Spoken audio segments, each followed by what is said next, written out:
Welcome, everyone, and thank you for joining. My name is Michelle Sloan-Jones, and I'm the Chief External Affairs Officer at Money Management International. We have a terrific panel of leading experts lined up for you today, and we'll be talking about the impact that medical debt has on the financial, physical, and emotional well-being of Americans.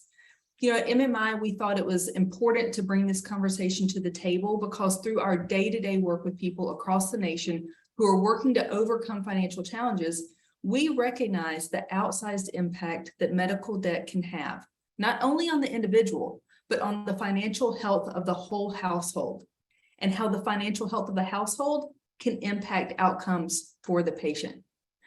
We also know that the stigma associated with unmanageable debt can keep people from reaching out and getting the help that they need.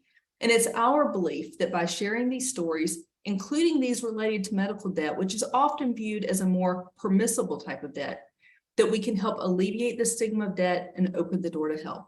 So on that note, if you haven't caught it yet, check out our podcast, Long Story Short, about debt, how it happens, what it does to us, and how we can move past it. You will hear terrific first-person accounts of MMI's peer advocates who have overcome really astronomical levels of debt and terrific hardships and have gotten through to the other side successfully. But for today in medical debt, up first, we're going to get an overview from Michelle Proser of Financial Health Network. We're going to move then into a discussion with two additional leaders in the medical debt space, Jared Walker with $4 and Eva Stahl with Medical Debt RIP. And we'll also be joined by Courtney Lynch, who's the Director of Industry Relations and an expert on consumer credit and debt issues with MMI. So more to come on those fascinating organizations and the incredibly innovative approaches that they're taking later. But first, let's set the stage and get an understanding of the current state of medical debt in our country.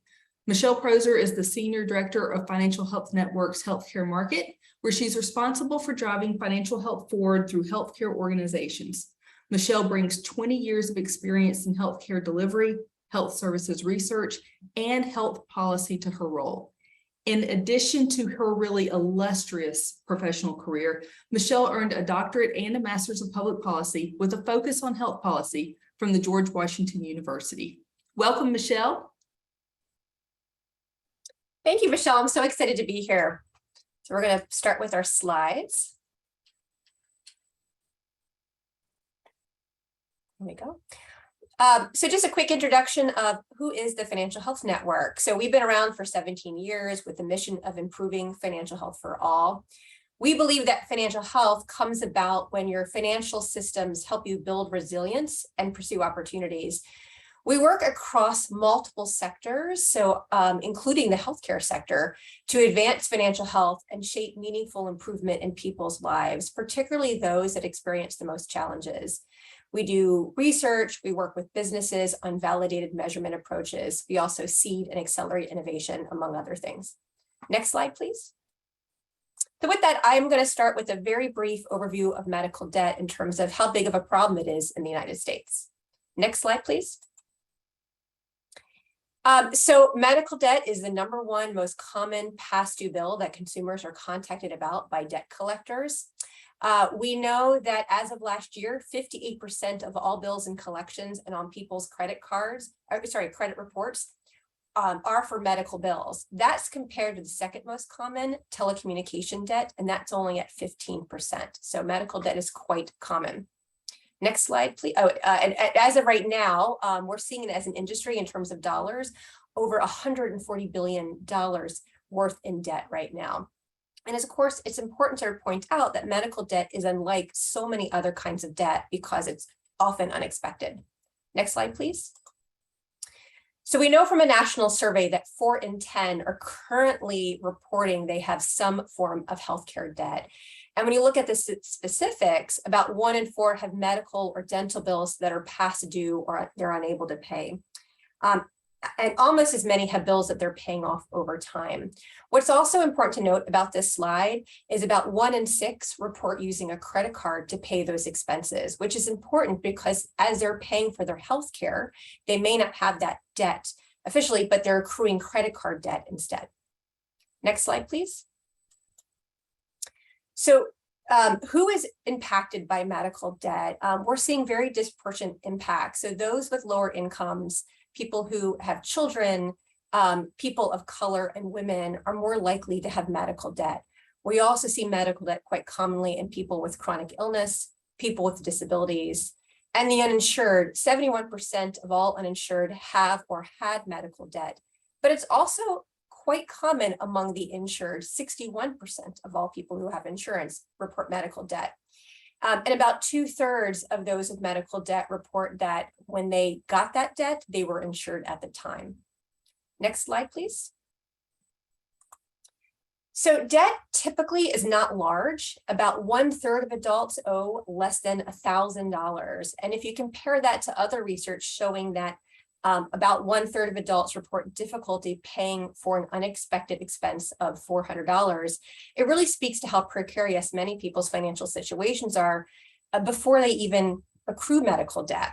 What this means, if you're measuring one's financial health comprehensively, which is more than just their spending power and what they have in the bank, taking on debt can worsen or devastate their financial situation. In fact, almost 3 in 4 with debt report that bills contributing to this debt are for one-time or short-term medical expenses, such as a single hospital stay or a treatment for an unexpected accident. Next slide, please. And I've already hinted at how medical debt can really worsen or devastate one's financial health. More than half of people report that they dip into savings to pay for those bills, and 35% of people are making the tough choice between paying for that bill, which they do, over paying for other monthly financial commitments. So we're seeing really devastating trade-offs between savings and building resilience and paying other bills, worsening one's financial situation and preventing them from building wealth and financial resiliency. For example, we also see how medical debt prevents people from investing in education, starting a business, buying a home, and other things that are really critical for long-term financial wellness. Next slide, please. Well, that's it for my overview, but I look forward to the conversation and talking more about the impacts and the ways we can prevent medical debt.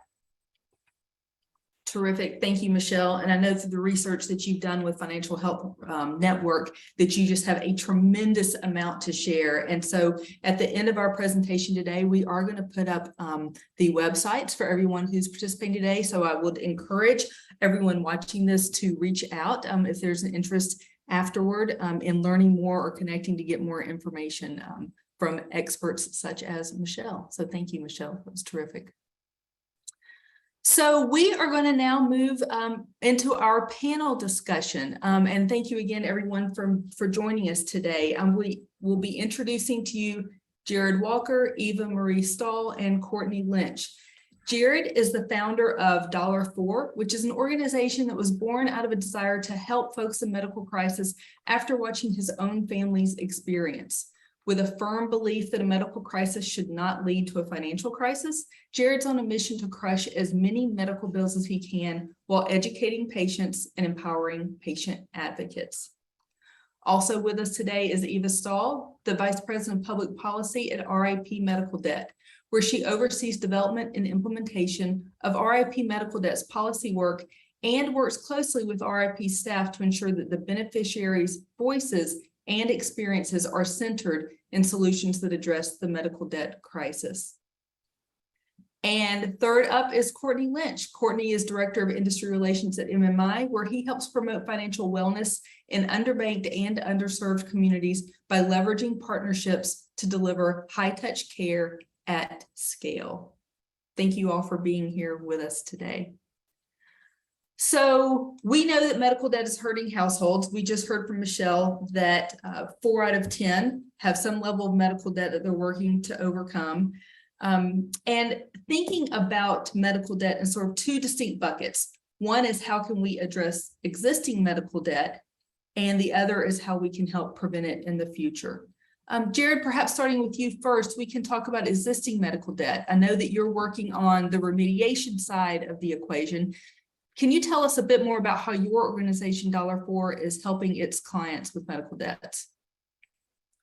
Yeah, thank you so much for having me. So $4 is a nonprofit organization that helps patients enforce hospitals' charity care policies. So If you don't know, oh, and you can start the slides if you'd like. So yeah, charity care is a wonderful little law that was put into the Affordable Care Act, basically requiring nonprofit hospitals, which are most in America, to have these policies that help people within a certain income range. So it's their hospital's way of showing the IRS that they're kind of worthy of that nonprofit status and showing that they are providing community benefit.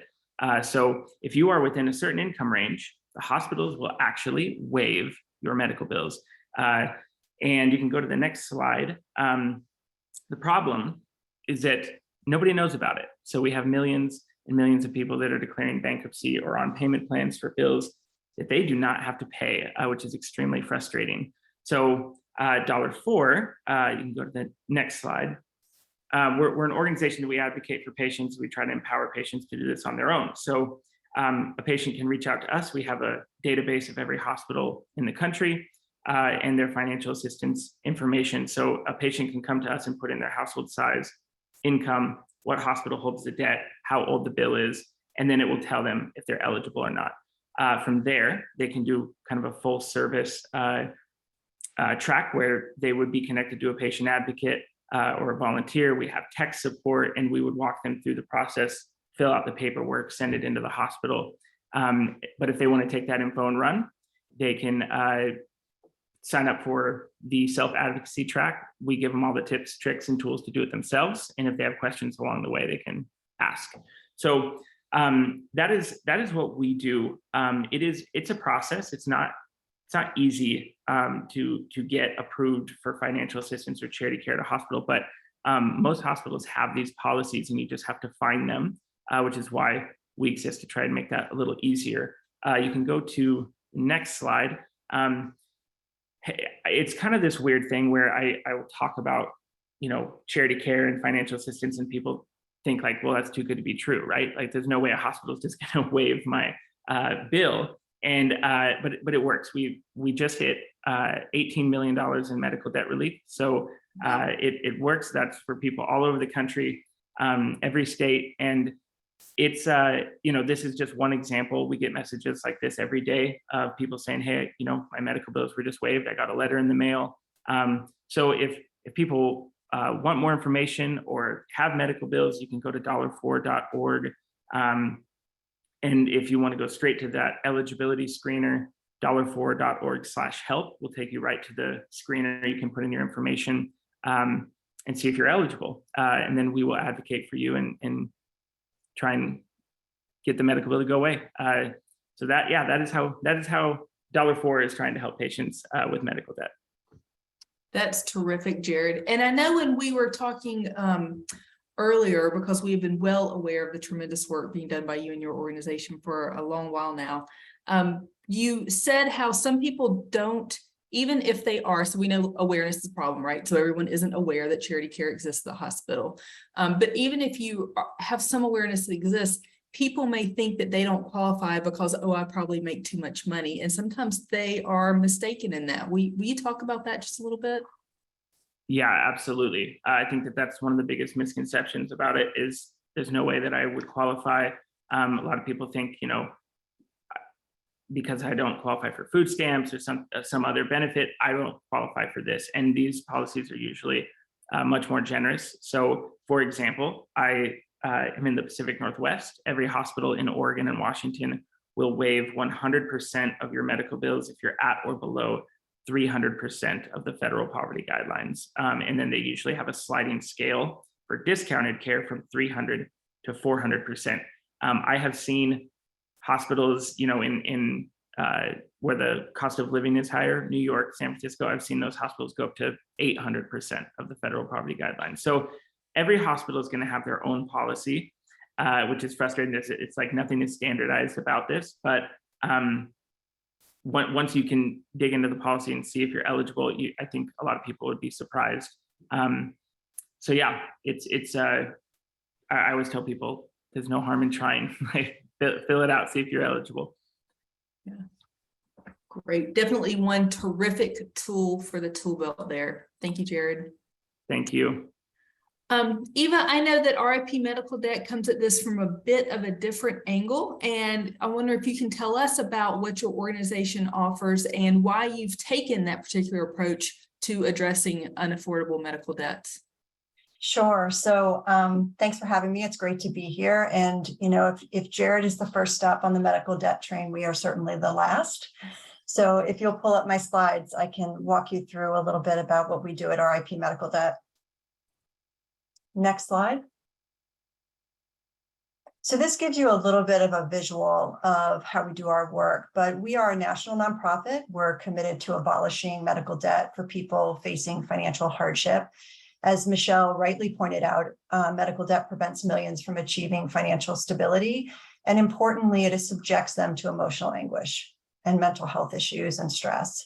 So really our mission is about being a source of justice for people in an unjust healthcare financing system. And our model is really unique. It combines the generosity of donors with the debt industry to produce a high volume of debt relief. So while Jared is helping individuals, for example, we're buying debt in bulk. So this reduces mental and financial distress for millions of people. To date, we've abolished almost $7 billion in medical debt and helped thousands of individuals across the country. So we engage healthcare providers and debt collectors, and really specifically and more recently, healthcare providers, really also giving them a way to strengthen their relationships with individuals and communities by relieving debt. And then we can partner with them to help them refine their financial aid programs so they can better serve people. So as Jared lifted up the importance of financial assistance, when we do our analysis, we can really help hospital and provider partners understand where people fall through the cracks. And then finally, we really want to bring attention to the negative impacts caused by medical debt to really spur change and deepen conversations about how to support progress toward a more transparent and equitable and affordable healthcare system. And this is really achieved through efforts with the media and providing a platform for debtors to share their stories. So it's worth just lifting up how this model actually works. So our model really mimics the for-profit debt buying model. So we use fundraised dollars to purchase medical debt for pennies on the dollar. So prior to RIP's purchase, it's worth noting that many medical bills pass through months and years of collection pursuit. Others are purchased or donated directly from hospitals or doctor groups. Once we own that debt, we notify thousands of individuals whose debt we purchased that we're freeing them of the debt obligation for good. So in this model, you can see that the donated dollars are matched up with the debt that we purchased from hospitals and debt buyers. We do data matching with that because we also have criteria. So our criteria to abolish debt is incomes up to 400% of the federal poverty level, or if the medical bills exceed 5% of your annual income. So once we run that through, we're able to identify the thousands of people that we can relieve their debt for, and we send them letters to their mailboxes and homes. And then we often hear from them, which is one of the most rewarding parts of our work, as I'm sure Jared knows too. It's really amazing to hear what a difference this makes for people in their lives and their financial stability. So in order to make this model successful, we really rely on three major things. So we need hospitals and provider partners who hold the debt to be willing to work in partnership with us. And this really helps them advance their mission. The second, we need donors to really show up and support debt abolishment. We also acknowledge that this is a short-term fix, right, to a bigger policy problem, which we can talk more about. And then third, to help beneficiaries share their stories to really lift up the narrative of why this is an urgent crisis. Next slide. So in this next slide, you can see this is the maze of debt. So when we think about our work and the life cycle of debt and credit, that we are trying to get ourselves in right here where the star is to purchase the debt from debt collectors, and then move up the chain to get closer to buying it from hospitals themselves so that we're buying the debt when it's younger. And that's been our model over the past 2 years, which we're having some success with. Next slide. And then I would say the final piece that's worth lifting up are the stories that we collect. We have an anthropologist who interviews and talks to beneficiaries on a regular basis, and we're beginning to collect this data and code it so that it can really inform a policy agenda. And these are really the top issues that come up for people. That, as Michelle noted, that people are underinsured. That means that their health coverage is not really providing them affordable, comprehensive coverage. Their premiums are too high, their out-of-pocket costs are too high. So even though they're insured, when they go to a hospital or they access a service, they can't pay their deductible. A second issue is making sure that they understand and know that financial assistance exists, that issue that Jared lifted up.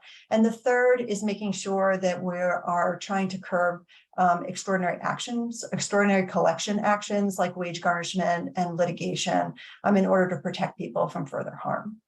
And I'm sure we'll have an opportunity to talk more about that as we go forward. So that's what we do at RIP. Thanks. That's terrific. Thank you so much, Eva. And I know you talked about the criteria that you two have in place for debt forgiveness. I was wondering if you, and I'm thinking about what Michelle had to say about people who are more highly impacted or more likely to be impacted by medical debt. I'm wondering if when you look at your portfolio, do you have an idea of what, when you buy a bucket of debt, what % of people in that bucket are you able to help with your forgiveness programs? And do they match up with the populations that Michelle talked about earlier? So I think that part of the challenge with that is the data, so that we just don't have really robust and good data, particularly on race and ethnicity. And this is certainly something that should be a part of a policy agenda. You know, tracking medical debt is extraordinarily complicated because while you can access information from the credit agency side, that as many of those surveys try to get at, the debt exists outside of it, which I'm sure we're going to talk about credit card debt. So when people make that choice at that decision point to move their debt around into different places, then we lose track of our understanding of medical debt. So I would also say that in our work to also make sure that we're committed to health equity, particularly racial equity, acknowledging the higher concentrations of debt in some states over others, particularly in states that have not expanded Medicaid, that it's really important to make sure that we have better data so that we can better target debt abolishment and debt relief.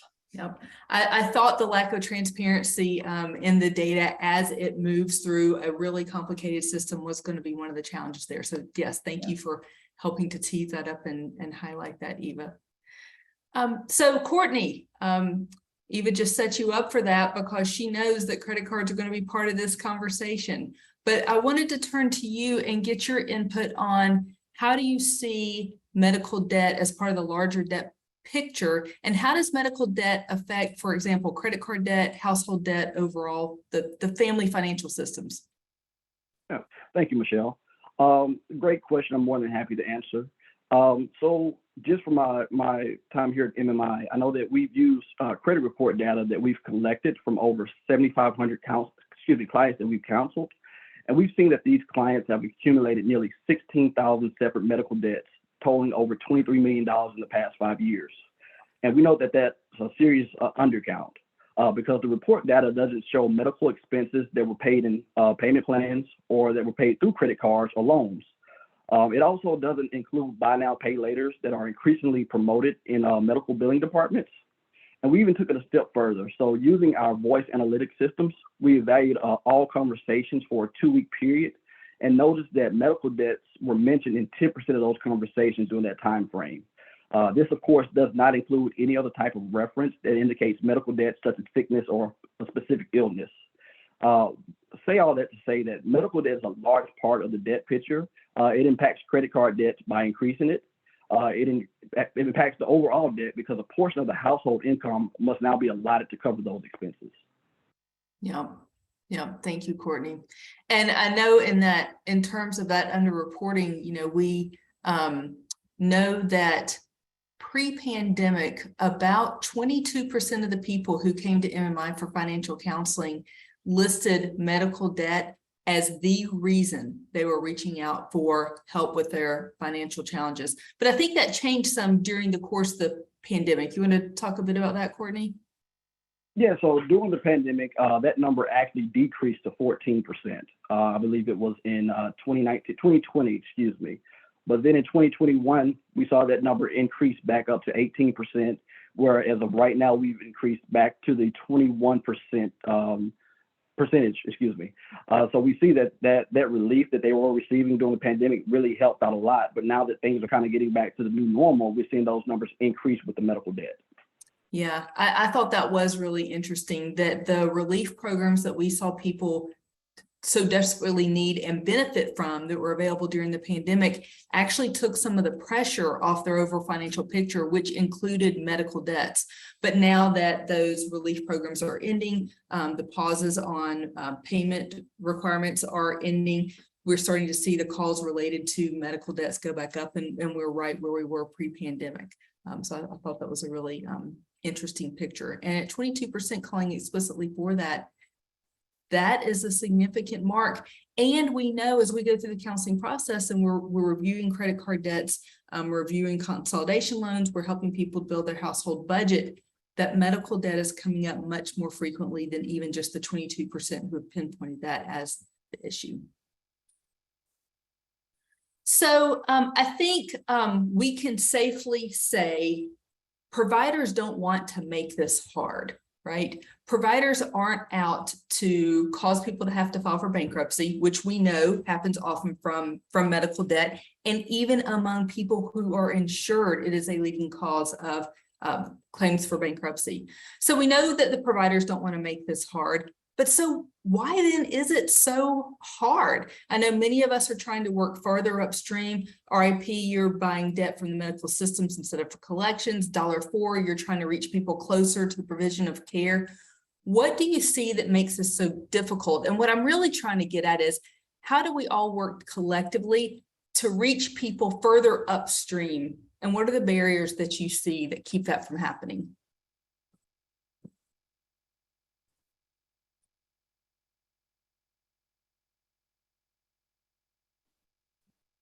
I'll take a stab at going. I'll go first. So I would say that part of the challenge, of course, Michelle, is that it's just extraordinarily complicated, right? So particularly just hospital finance in general and making all these systems work together. And that even within a hospital system, a large hospital system, revenue cycle is somewhat maybe siloed from other parts of the hospital system. And there might not be robust communication about financial assistance or how that works, or a provider's understanding of the system itself. So I would say that, you know, within the system, it's highly complex. I do think that you are correct in saying that there should be spaces and sweet spots of connection, because particularly the mission of providers to make sure that people are not carrying this type of debt. In terms of, you know, where can we see solutions? I mean, there are a number of different domains that you can pursue, whether it's around making sure that coverage is actually covering people in a more robust way. If you're on the employer side, are you thinking about what types of plans you're offering to your employees to make sure that you're not offering them plans that they really can't afford to use? So if that's a high deductible plan, is that a HSA that's designed with some additional support for a low-income worker? Sort of being more deliberate and thoughtful as you think about the coverage piece and then how that coverage piece is being used. And then I think even within systems themselves, making sure that workflows are prioritizing financial assistance at the front end, and doing something what we call sort of presumptive eligibility, where we're doing data matching and being more efficient about making sure that people who qualify for financial assistance are being screened for it and then are being notified. But that's a lot. So I'll just sort of throw those ideas out there.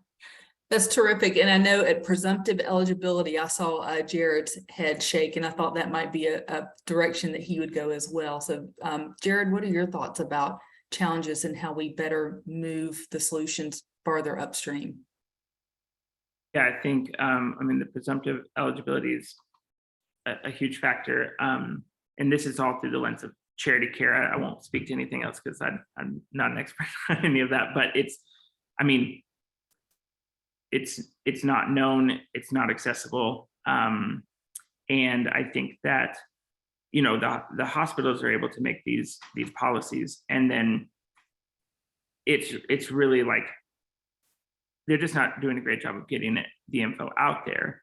And then even if you do know about it, it's hard to access. I mean, I'd say 95% of all the hospitals we work with require you to fax in your application. It's like, who has a fax machine, right? And then you get into like the, you know, lack of accountability with it. So they're, you know, people that are paying these bills that they shouldn't be, and hospitals aren't, you know, that they're not vetting people properly. So I think that if using technology and presumptive eligibility would be a huge, I mean, there's a hospital here locally that switched to that. We used to get applications from them all the time. all the time we'd be filling out applications to this hospital. Once they implemented that, I hardly ever see applications for the hospital. So it made a huge difference. Terrific. Thanks, Jared. Michelle. And I'll just add, we recently released a series of reports looking at prevention strategies for medical debt, and we'll post the website in a second there. But we say that people are accruing medical debt or medical bills they can't pay, given their healthcare needs, whether they're chronic long-term needs or unexpected, accidents, unexpected healthcare events. So they're accruing these debts and by the way they experience the healthcare system. So by thinking about it that way, how do we change the ways they're experiencing healthcare, that healthcare system that's driving debt, and who are the actors that can intervene? Clearly, hospitals and health systems, a place where people are getting their care very frequently, can do a lot. And we've heard from Jared and Eva about practices that hospitals can actually implement to change.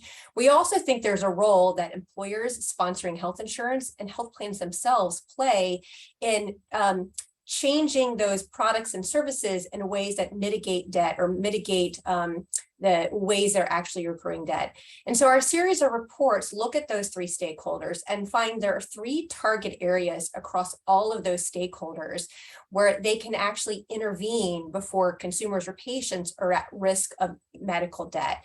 And the first one, which we've heard a lot about here and we echo entirely, is really aligning those financial assistance programs around the patient's specific healthcare needs, as well as their financial needs as well. And that includes how they develop and put out their financial assistance package, as well as their repayment options, and making sure those repayment options are flexible. And there's also a place for looking at benefits and plan design to make sure those are also not driving financial risk for consumers. So for example, how do we help assess the healthcare affordability for employees? How do we empower employees to make informed healthcare decisions? How do we help employees manage those healthcare and out-of-pocket expenses? And how are we making sure those insurance plans themselves are based on individuals' financial circumstances as well as healthcare needs? So I encourage folks to look at the reports for more specifics. I'm jumping ahead a little bit because while I talked a lot about aligning financial assistance and benefits, there are two other critical buckets that we should be talking about. One is helping consumers make those informed decisions, so better use of transparency, price transparency, which hospitals and now plans, as well as employers who are self-insured, are required to do. How do we make sure those are more accessible and available and usable for helping people make informed decisions? But they really only work when they're done in combination with those point of care conversations between the provider and that patient to talk about costs, so we can understand from the patient's perspective their cost constraints, their healthcare needs, as well as financial navigation to make sure that we're actively working with patients to make sure they have access to those financial relief opportunities. And the last piece that's really critical, especially for focused on prevention, is really around proactively identifying and supporting those who are at risk of medical debt. And that's particularly important if we're considering the equity gaps that are out there in terms of who are most at risk for medical debt and what those impacts mean for them. And that includes things like, for a hospital, for example, how do we better leverage our community needs, community needs assessment surveys? How do we better look at our bad debt collection and our bad debt data to see who should have been eligible for medical debt?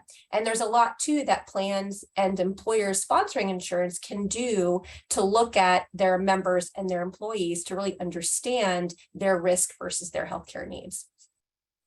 Yeah, it's all terrific. Thank you, Michelle. And I know that piece about price transparency could be so incredibly helpful. And it's a piece that can be very difficult for a regular consumer to achieve today. Even if you have a planned event coming up, trying to understand what your part of that bill is going to be is extremely difficult. And in my experience, often even inaccurate when you try to do the legwork in advance.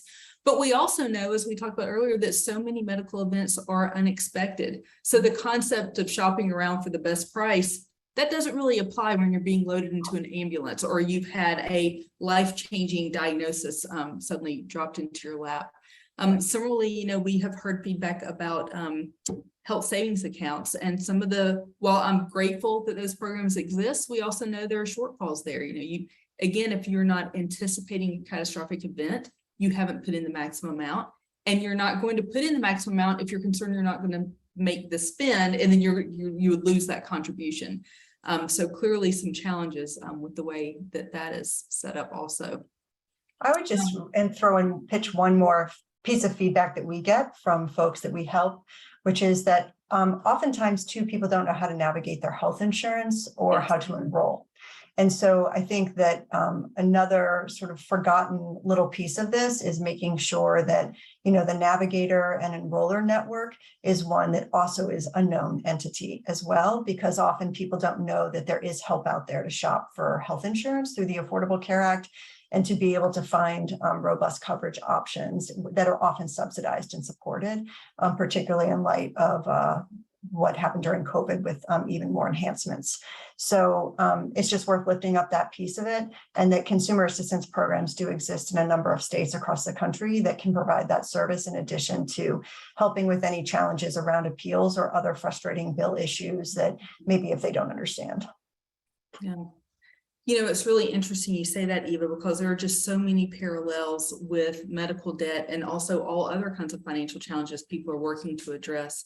And through our work at MMI, we've looked at the people we've served, and we've identified a handful of common barriers that people face when they're trying to overcome a financial challenge.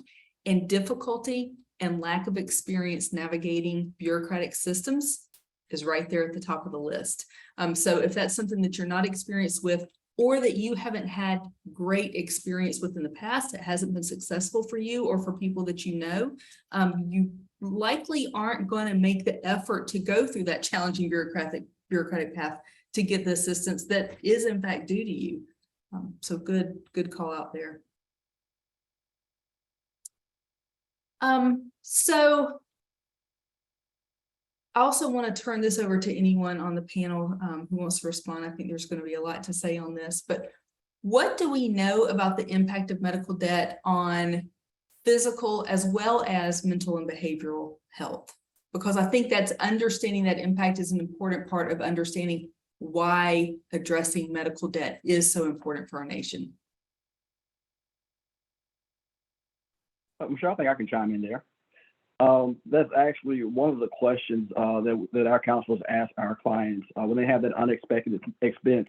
What are some of the effects? And what we found is that in asking that question, almost 77% of our clients that we've counseled stated that increased debt or those unexpected financial situations have caused their stress levels to increase, which is a huge number.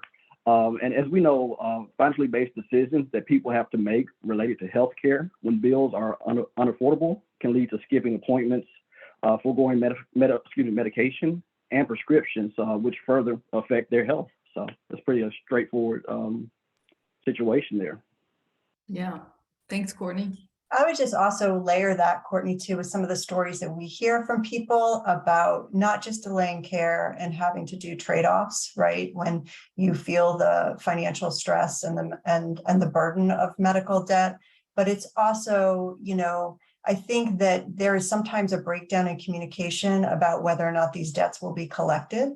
And so even if you think that the debt might be collected, it causes financial stress. And that's something that we try to elevate for providers and health systems, is that even though some might write off bad debt and never collect on it, if they don't communicate that to the person, that person carries the weight and the fear of debt collection, which is pretty intense and pretty toxic, right? And can lead to making real life decisions in a different way that, as Michelle pointed out at the beginning of the presentation, that reduces wealth building and opportunity for people over time. It will be an interesting sort of landscape, I think, over the next few years, as somebody pointed out, that COVID really caused a restriction in people seeking out health services and screenings that could lead to even more medical debt in the future as people return to the healthcare system. I think that's a very real concern concern, and certainly one that's being elevated during policy debates right now about the importance of extending some of these important enhancements to make sure that people have access to affordable coverage. And I'll just build on that, as we know, Americans rank their finances as their number one source of stress in their life, and that people who have stress often tend to have physical impacts of that as well. And financial stress is often driven by debt in particular. Carrying debt has a negative effect on both physical and mental health. And we're also seeing research that shows that unsecured debt, such as medical debt, makes that even worse, that in particular. And overall, severe debt is related to higher rates of depression, even suicide or suicide attempt, alcohol and drug dependence, and psychiatric disorders. And these, of course, drive the need for healthcare use and healthcare costs as well. And so when people are delaying care, they're more likely to need care at a much higher intensity later. And they are not getting the preventative care they need, and they end up with higher medical bills. And so we're seeing this terrible cycle of downward financial health, downward physical health, and downward mental health because of the concern of debt. Yeah, and we see that play out on the ground too, Michelle. You know, I know Courtney was talking about the impact on family finances and budget decisions that people make related to medical debt. But we see that every day. People who are choosing to not buy a prescription, not go to their follow-up appointments because they need to make other financial decisions or priorities for their families. And, you know, I often think that medical systems want the best outcomes for their patients, and we know this. And we know that there has really been a tremendously increased realization among the healthcare providers and the systems that in order to maximize the patient outcomes, ensuring a financial healthy household that surrounds that patient is important. And so I think finding a way to marry in resources and highlight availability of programs and get that in place prior to the collections process just seems like such a natural space. You know, and I would say for organizations like MMI who are providing financial counseling to people, I think if that's where we're trying to work further upstream, right? Getting to consumers who are early in the medical debt process so that we can provide the maximum support to them and also help them plan their budget, not only for today's medical bills, but for the ones that are going to come as they continue their care, but which we too want them to be able to participate in so they can be financially and physically and emotionally healthy. So it all really ties together there. And I'd love to add to that. I think that's such a critical point, that as people are planning their financial lives, it's not just a matter of planning emergency funding for that unexpected health event or those out-of-pocket expenses for that chronic condition or worsening of chronic conditions, but also thinking about the need to access preventative care and preventative screening services to make sure those are received and keep other larger healthcare needs from happening in the first place. Yeah.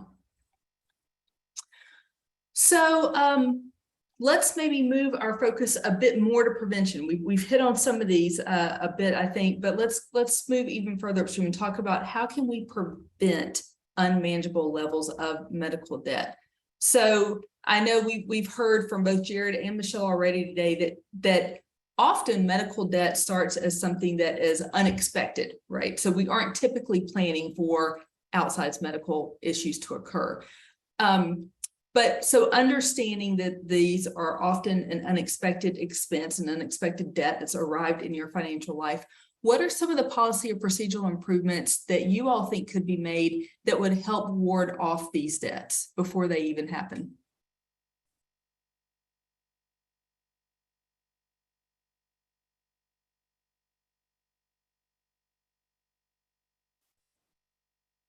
It's impossible. It can't be done. Is that the answer? I think we're all excited to hear from each other on answering this really important question. I'll go ahead and jump off then. I think there's a lot of opportunity for policymakers to think about what we can do to continue to leverage and improve price transparency requirements and No Surprise Act. I think there's more that we can do to improve access to healthcare and health insurance. We know that's highly related to at least the debt amount as well. And thinking about, rising cost of care. But again, I think because medical debt is part of one's journey in the healthcare access experience, that there's something to be done by those in the healthcare world who are making up that experience. And as I mentioned, we talk quite a bit about this in our reports. And so, for example, for employers, as you're designing health insurance, how are you assessing the affordability against employees' ability to pay for their out-of-pocket costs, as well as their healthcare needs as well? How are you empowering those employees to make informed decisions? How can you make them help them manage those out-of-pocket expenses and offer those plans based on their circumstances and needs?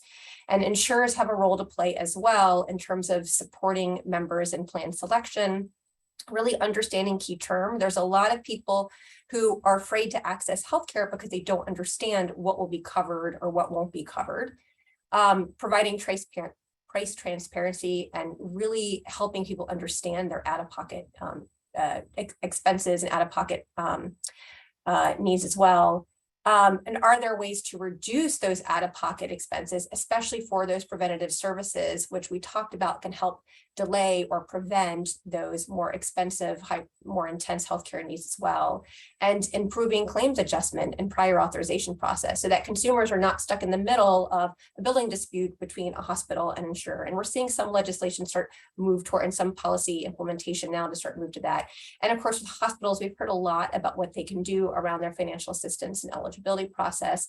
And, again, to really think about this as a consumer experience too, to think about how do we support patients really understand what those costs are, make the right decisions for them, and navigate through the entire process. And then, of course, to more proactively identify and plan for supporting those needs as well. And just to build on that, Michelle, I would say also too is really to reframe medical debt as a patient safety and quality issue.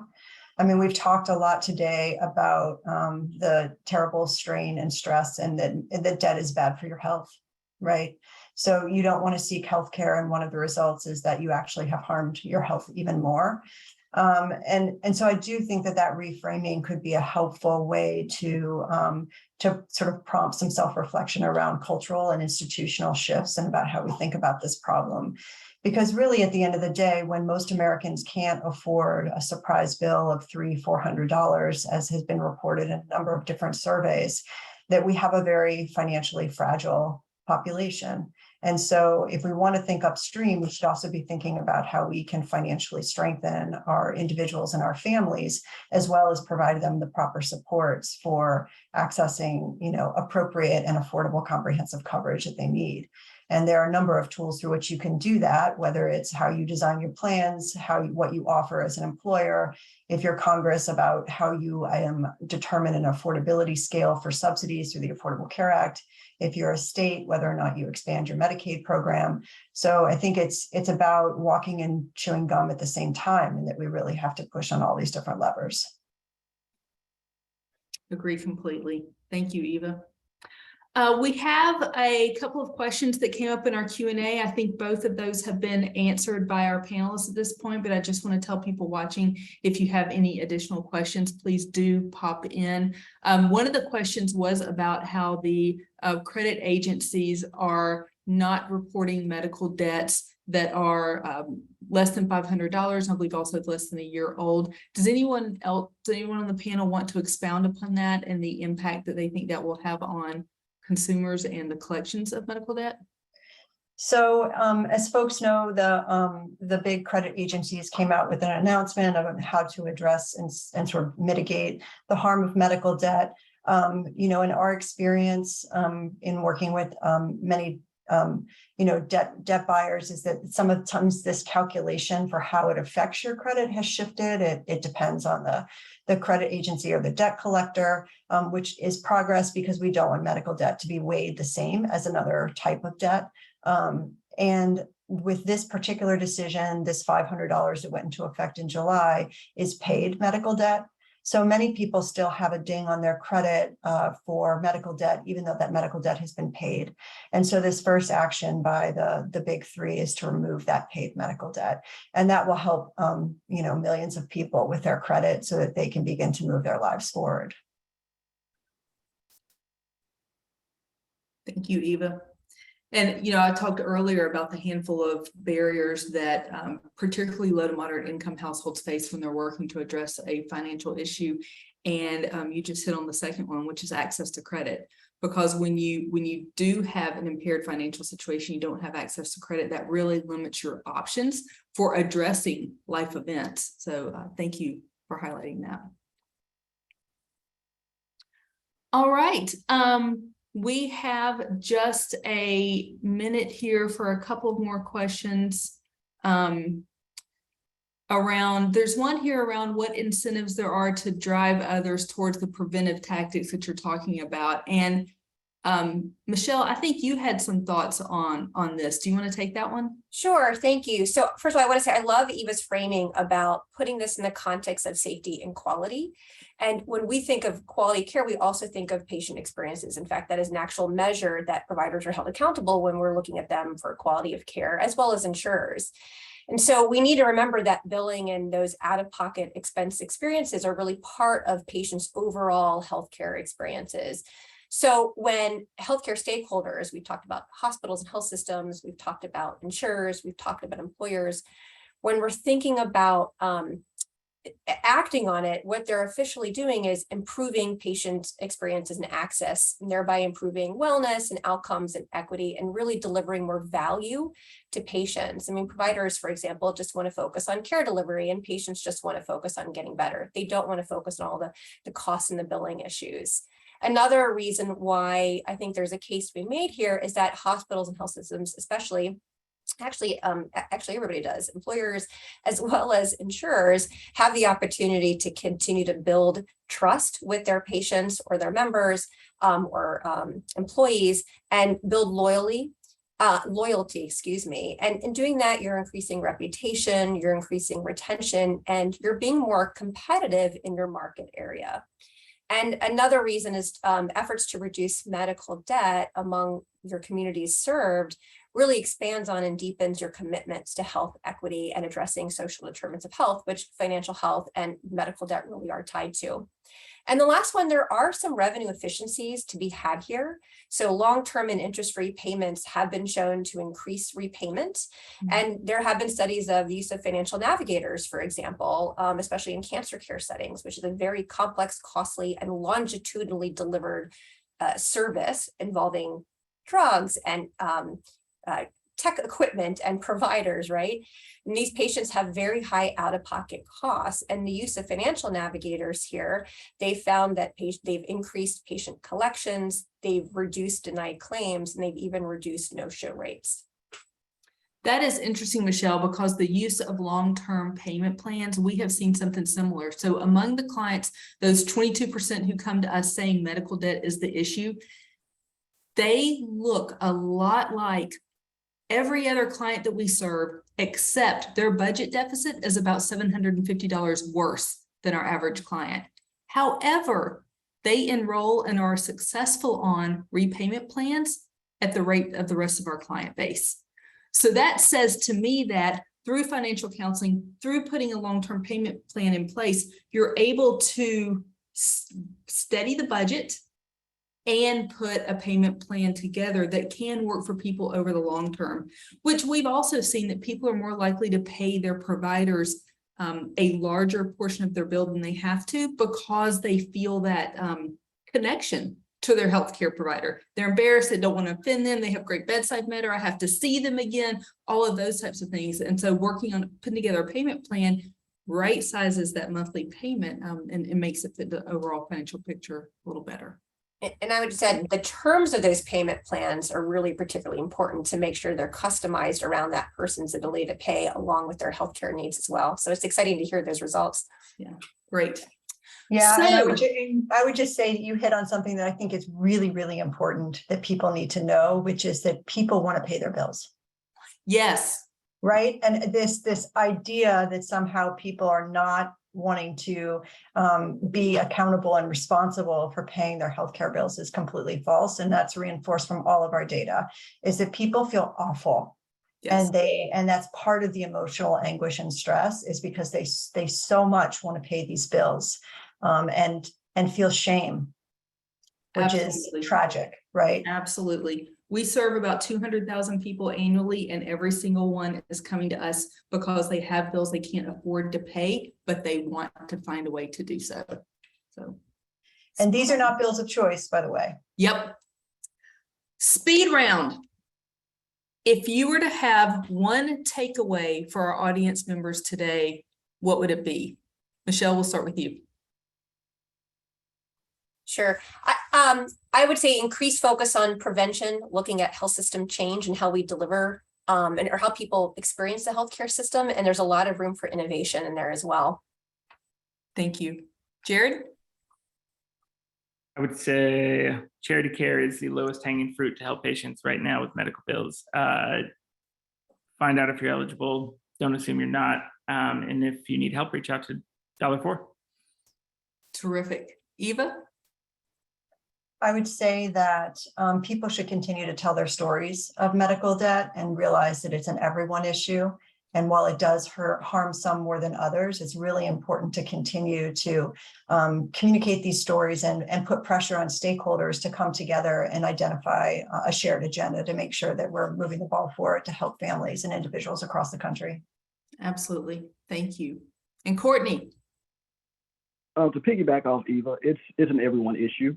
I would encourage everyone to take full advantage of the resources that are available. You see, we have a panelist full of people that are very knowledgeable and passionate about this issue. So take advantage. That's the biggest takeaway that I can give.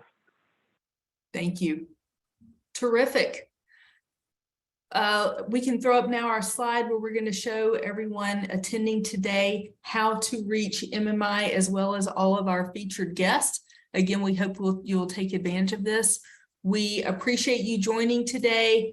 Thank you so much to our panel of experts. We enjoyed learning from you today and appreciate you sharing of your time and your expertise and knowledge with us. I hope you all go and have a great day. I hope our attendees will reach out for help if you need it. Now let's all go and do some good in the world. See you, everyone. Bye.